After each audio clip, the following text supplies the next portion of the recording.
Merhaba arkadaşlar, bugünkü videomuzu gördüğünüz gibi Minecraft'ta çocuk ne yaptım etrafa. Bakın.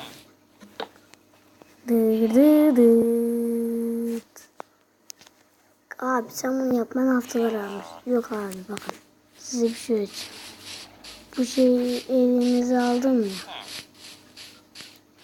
Dur benim bir şey içim olmayan yere gitmem lazım. Bunları yapmam. Bunları böyle büyütebiliyorum.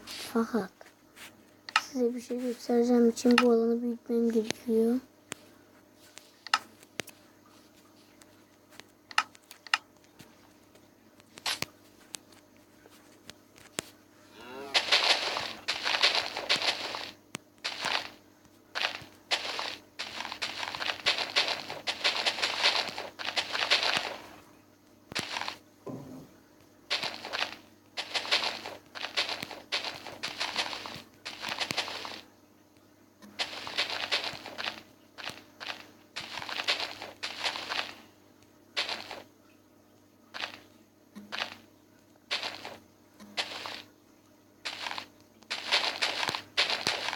Gördüğünüz gibi böyle bir abi ne oldu işte.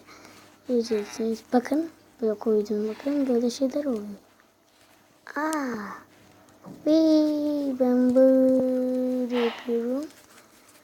Ondan sonra da bunları böyle yapıyorum. Ondan sonra da boşalıyor. Hop böyle, hop böyle, hop.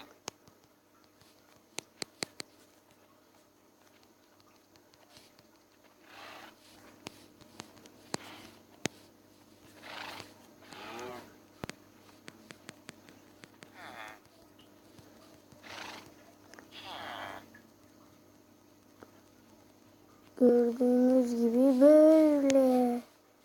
Evet. Böyle bir orman gibi bir yer yaptık. Tabii ki buraya aydınlatmazsak canavar çıkar diye aydınlatmayı unutmuyorum tabii.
Gördüğünüz gibi böyle.